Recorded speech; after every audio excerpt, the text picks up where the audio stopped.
Hey everyone, it's Donna Cravata, and we are here again for another installment of the Real 50 Over 50. And today we have Kurma Murrain. Did I say that right? Murrain. Murrain. I'm Murrain. sorry. It was right in my head with us today. And this is a really special interview because not only is she an incredible woman over 50, but she's a really Thank you. close friend of my brother's. So I'm just going to do a quick introduction. And Kurma is a poet, dancer, storyteller. She's also the coordinator of the community programs at the Mint Museum in Charlotte, North Carolina. Everything she does is related to art.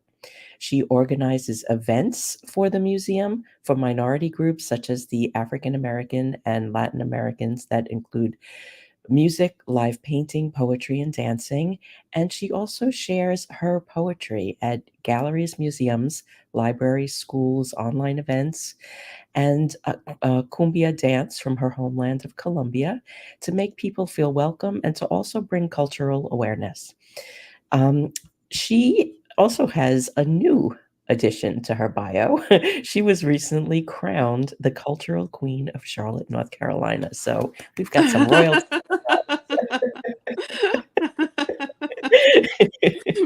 Yes. Welcome. I feel like I'm welcoming my sister who I never met. Thank you, Donna. That is wonderful. I'm so happy to be here. I'm so happy to finally meet you. I've heard wonderful things about you from Jeff. Well, Jeff and his family, they are all wonderful people, as you are. So let's talk about what happened when you turned 50. I know you had a very exciting time in your life. Oh my gosh. Well, yeah, the country shut down. I You had I COVID turned birthday. I turned 50 in 2020. Yes, I was planning on going on a cruise and doing something really big, having a big party at a hotel or something just to mark the 5-0. Mhm. And then I was at home trying to, what am I going to do for this special date? I mean, I'm not going to turn 50 again. Yeah, trying not So to die at 50, right? I just had a little gathering at my home with 6 people. We try to do the distance thing, but we are Latinos, so we hug and laugh and just share the moment. And at the time, I had started dating the person who is now my husband, so it was nice to have a special person in my Mhm. 50th birthday. He was so Yeah. sweet. And then you got married not long after that, right? And we did marry a couple of years after my 50th. Oh, okay. I We've thought been it was married for close. 1 year. Yeah, that's nice. That's nice. It's nice when you find the right person, and I think when that happens later in life, you really do have a better chance of finding the right person. Yes, you are mature, you know what you want, and he's really the one Yeah, in that's every good. aspect. I'm sure that that's gonna be very inspiring for many people, and, you also know what you don't want, Ah, which yeah. That's first in the list. which I is don't want even this more and that. important, Yeah. Check your list, ladies. more than once, Mhm. and have a committee. Okay, so, let's talk about your art, your poetry, and how you incorporate art into everything that you do. And how did you find this role that supports all of the things that you love and that are important to you? That is, well, there are no coincidences. I Mm, had been a teacher. I was teaching ESL and Spanish, and that was for many years. But I felt that I wanted to do something else because it wasn't related to who I am. Well, in a way, yes, but not artistically. And I was craving for some artistic experiences. I volunteered at the Mint Museum for about 3 years, being like a poet in residence. I was opening events with my poetry, and sometimes I would dance as well. So they saw that, and 5 years ago exactly, I received a phone call asking if I wanted to apply for the position of community relations coordinator. And I was just ecstatic because it Yeah. was perfect timing. Perfect timing. I didn't want to teach anymore, and I wanted to dedicate more time to art. And there you go. I went to all the interviews, and they finally made a decision. And I have been the coordinator of community programs for 5 years for a museum that is absolutely amazing. I think it's the oldest museum in North Carolina, and the exhibitions are absolutely breathtaking. I'm learning a lot every single day. And contributing a lot too, I'm sure. And contributing, yes, everybody contributes. We are a team of creatives. Hmm. So imagine that. Imagine being a poet and relate to curators, program organizers. Well, it is a fantastic experience, and see how the spaces change every so often because of new exhibitions. They change everything. They change the color of the walls. They change the spaces. They bring columns. Well, it's incredible to see how they do great things. And talk a little bit about how you share your poetry, and if you want to share a poem, go for it. Oh, awesome! I started early. I arrived in Charlotte in 2004, and a colleague from school told me there was a poetry contest at the Mint Museum, actually, at the Mint Museum of Randolph, and this was open only for Latino descent people or Latino Americans. So I went. I had the experience the first time, and then I continued participating, and I had the great honor to win the contest 3 consecutive times. Oh, that's great. And from then, I met Edwin Gill, who is a very well-known artist here in Charlotte and other parts of the country. And I started sharing my poetry at his gallery, and from then people started to getting to know me. So they invited me to libraries, to galleries, to festivals. So and even to schools. I have been talking to at a couple of schools, also teaching poetry.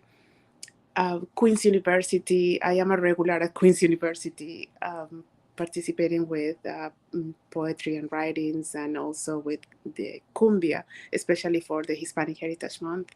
Hmm. So I feel blessed to have a gift and to be able to share it so freely. And one poem that people really like is about my hair. Women are crazy about their hair, Hmm. especially Black women.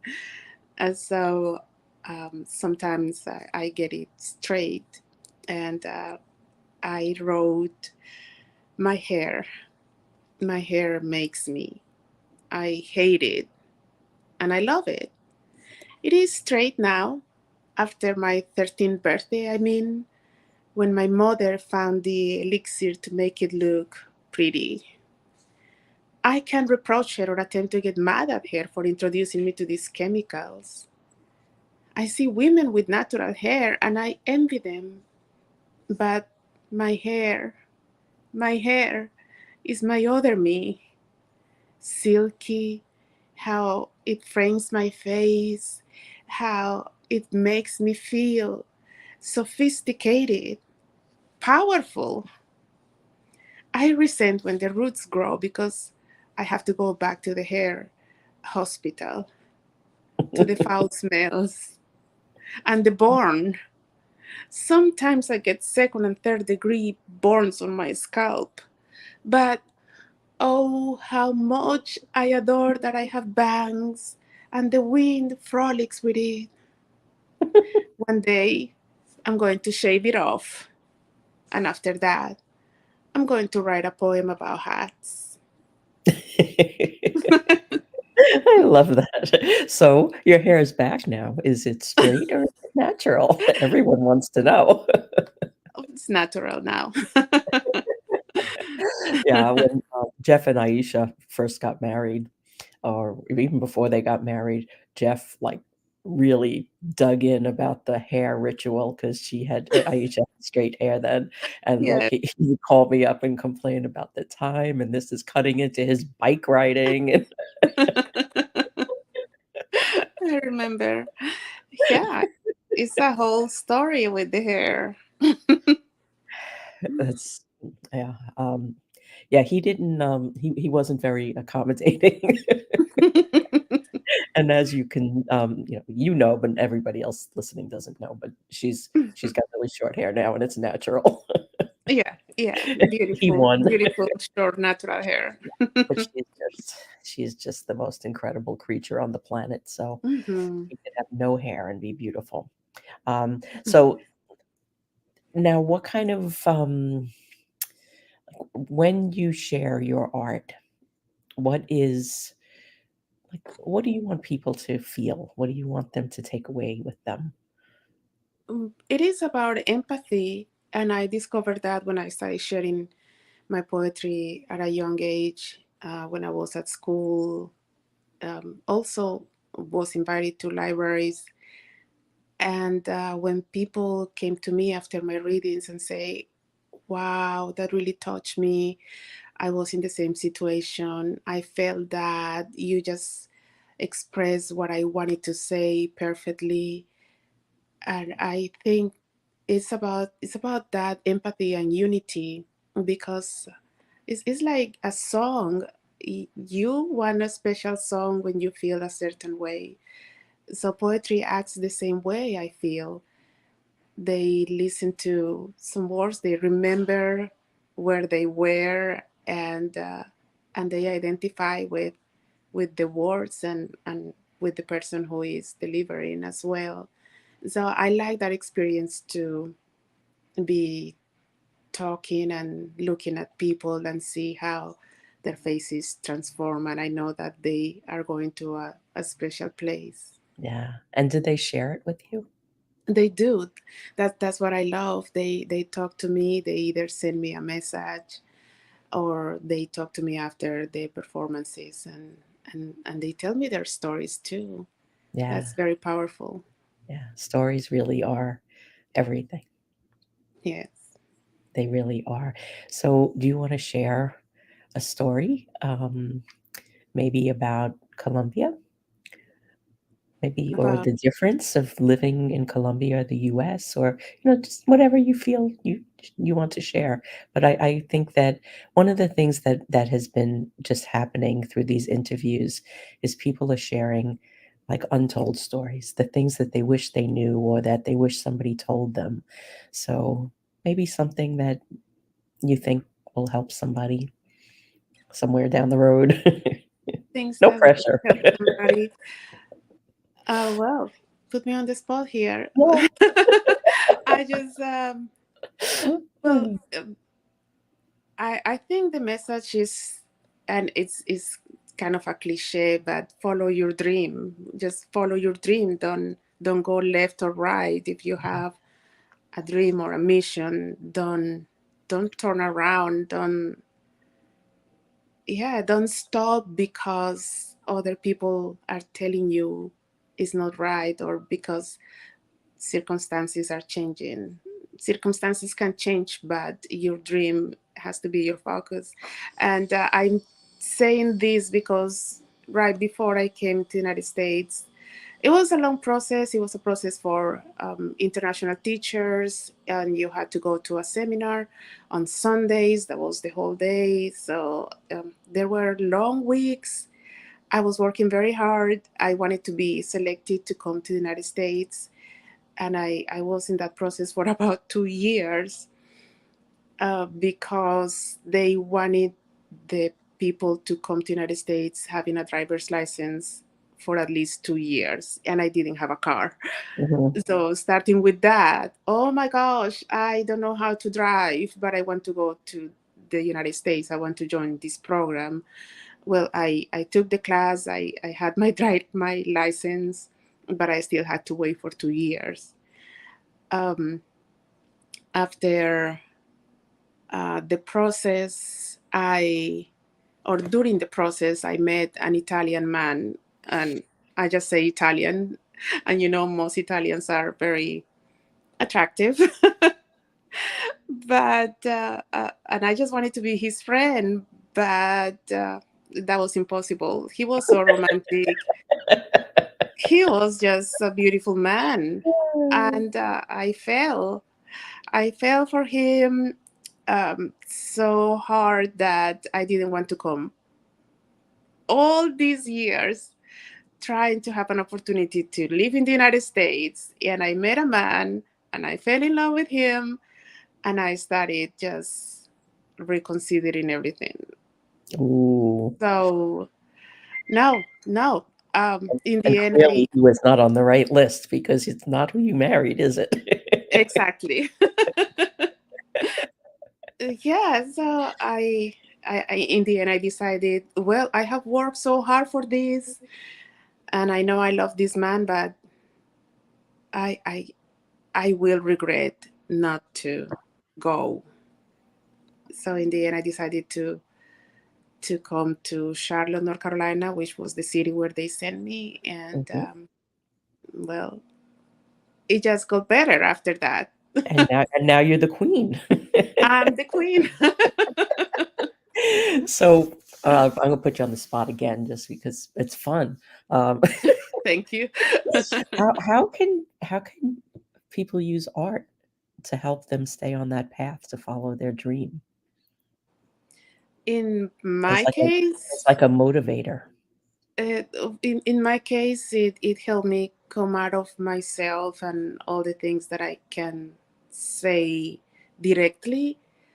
I use poetry to express what I really mean, Mm, and maybe I would tell the poem to the person I want to, or maybe not, but at least I have that kind of catharsis, and just let it go. yeah, yeah. So you turn that inner struggle that you're having into a piece of art, and Yes, now it's kind of like out of your head and doing its own thing in the world. exactly. And you said it perfectly. It's doing its own thing in the world, because now it's on paper. Now other people are reading it or listening to it, and they are processing Mm, different feelings through the words. mhm, Another thing is, because I've been writing and sharing. Um, I remember Hannah Hassan, who was the creator of I Am Queen Charlotte. mhm, She told me, we selected you because you always show up. mm, I I didn't think that was important until I heard her say that. You always show up. And that's true. If I say I'm going to be in a certain place at a certain time, I will be there. yeah, People can count on me unless something bad happens. But mhm, people can count that I'm not going to cancel, I'm not going to postpone. I will be there. yeah, And I will be there with my poems. I mhm, will deliver. So you can count on that. yeah, and that's so important because, you know, there's everything's a chain reaction, right? Like, if you don't show up, what are the other things that are now impacted that person now has to kind of pick up the pieces at the last minute? And just, I do PR, so like I know that that one piece in itself is enough to get you opportunities that ordinarily you wouldn't get if you're known as that person who shows up, because Hmm. then the journalist or the editor doesn't have to worry about it. It's one less thing to worry about, and that's such a very important quality to have. Okay, Exactly. I've got more art questions. I don't usually get to speak to artists. I get to speak to like marketers. Um, so, like, when you put a piece of art out into the world, do you put it out with any kind of thought behind it or an expectation of what its role is to, do, like what you want it to bring into people's lives? It's a kind of selfish action. If I know is well written, I want people to see it. So it is kind of a selfish action.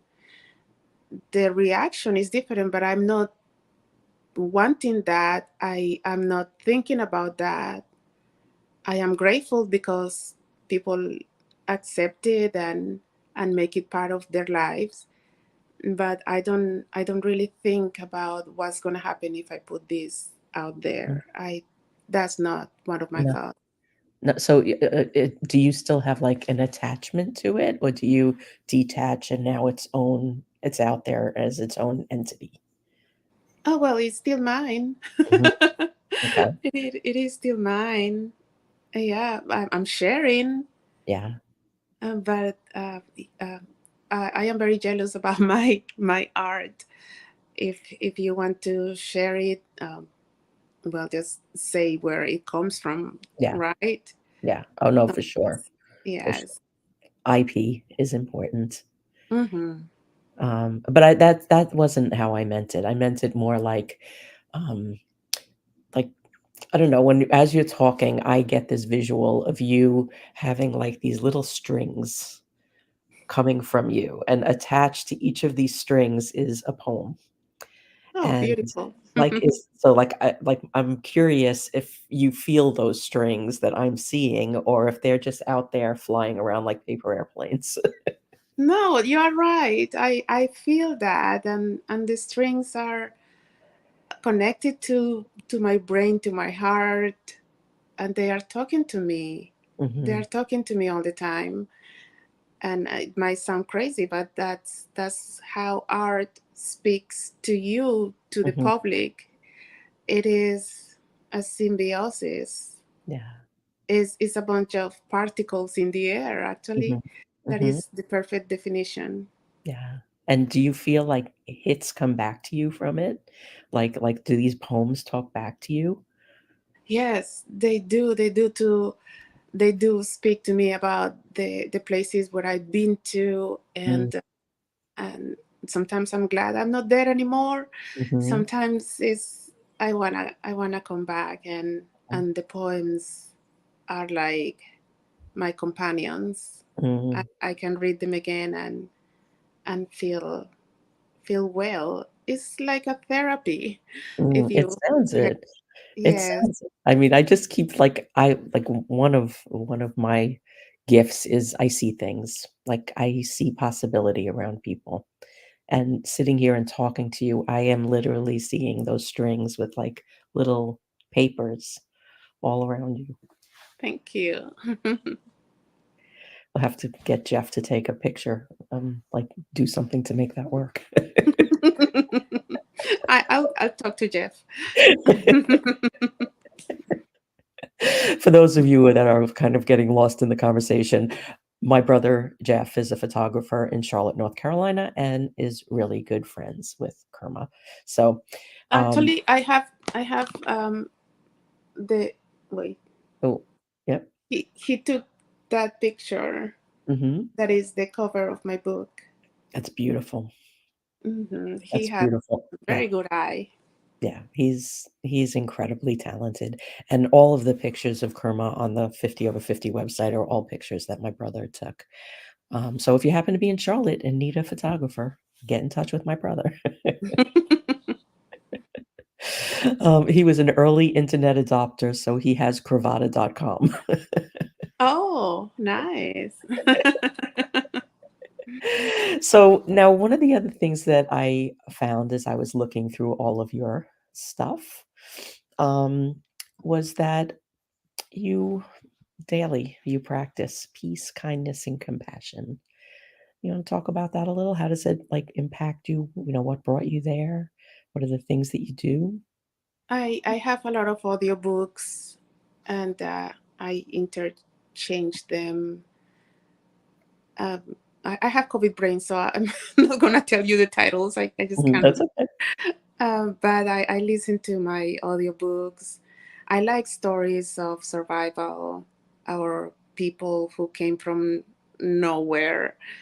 That's very inspiring. If they could do what they are doing, well, I can as well. I also try to read my Bible a few minutes every morning before I start the day. It gives me a lot of peace to listen to God. And if I have time, which I need to be more disciplined, I go to the gym. I like to sweat. If I don't sweat, I don't feel that I have worked out. So Hmm. exercise is a very important part of my life. I do Zumba a lot, and sometimes I do some stretches, some Pilates, and that really clears my brain. Yeah. n- Doing some kind of exercise, We actually have a question. right? Yeah, Mary Beth is asking, how can we tap into our inner creativity when we don't think we're very artistic? Good question. I think everybody has a gift, and you cannot force that gift, but everybody can learn. For instance, my husband is a great singer. I am not a singer. However, he tells me you can learn. Even if you feel you don't have the voice, you don't have the endurance, you can train to to be whatever you want. And the training makes it part of yourself. So he's giving me some singing exercises, and well, I am not a singer, but that actually works. Now, if you want to paint and you don't feel that you can take some classes. They are very affordable, and many museums offer classes. If you don't know how to dance, there are uh, academies, or there are clubs where you can learn. So anything that you feel you don't have a talent for can be learned. Mm. Yeah, a friend of mine never, I mean, she did some painting when she was, like, in her teens, and she started to take these, art classes through the New York Botanical Garden. They were all online, and she started during COVID because she was an acupuncturist, so her business kind of went away during Mhm. COVID. Yeah, And she just started to do these drawings, and she does, like, these botanical drawings that are very, very, detailed and very fine lines, and they're unbelievable, and she never had any idea that she could do this. right. Then she tried, and Tried she made it. it good. Yeah, I think when you start to put things together, um, and try different things, like, you feel the thing that is, like, really coming from your heart and your soul, and you kind of tap into that. We got some more going on here. Susanna, who's a Pilates instructor and a body movement, expert, she loves your idea, the training, the practice makes it part of yourself. Yeah, that's true. Thank you so much. Yeah. Yeah, that's really good. So we are coming up towards the end of our interview. Is there anything that you'd like to share or any other questions for Kurma? Oh, wait, we've got something else. Mary Beth loves your answer. It can be learned. It can be learned, yeah. Yeah. Well, 2024 is starting in just a few weeks. And I know people make a lot of New Year's resolutions. Try to stick to one. In my case, and with my husband, we are trying to stick to do more performances together. Mhm. And we are going to start doing that in 2024. So stay tuned. Okay. And I am going to be performing at the Blumenthal with the Queens of Charlotte, doing my cumbia dance and also sharing my poetry. So I will be posting about that. Okay, terrific. Will you, share that with me so I can add it to your page? I will, of course. Okay, great. Thank you. Thank you so much, And, though. um, thank you for joining us today, and everybody, please connect with Kurma. She's incredible. She's got so many good things going on, and this isn't all about business. Most of the people that we interview about are, business related, but this is, art is so important, and we all need to find that art that's within us, and share it out in different ways. And sometimes that art is business, but treating it like an Mhm. art makes it different too, because then you feel more passionate about it, and it's just it becomes something else. So I did not want to lose the topic of art in all of this, and I really appreciate you coming and sharing your poetry and your stories, and how you make an impact in the world. And I feel like you're my sister because you're so close to my brother. Thank you. You're my sister too. I am really grateful to be here with you and to everybody who was watching. Yeah, and if you're watching on the replay, please, any comments, any questions, put them in and tag us, because we will come back and we'll respond. And we are going to be back tomorrow with a panel, Black Women in Art, and then we've got every Wednesday now all the way into October. We have interviews booked, so come every Wednesday at noon. We are going to hit 100 women by the end of the year. We're up to 93. Amazing. Yeah.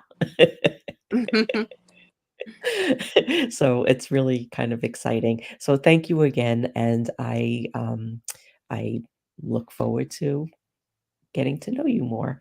And everybody have a great rest of your Wednesday, and we'll see you back here tomorrow. Thank you. Good night.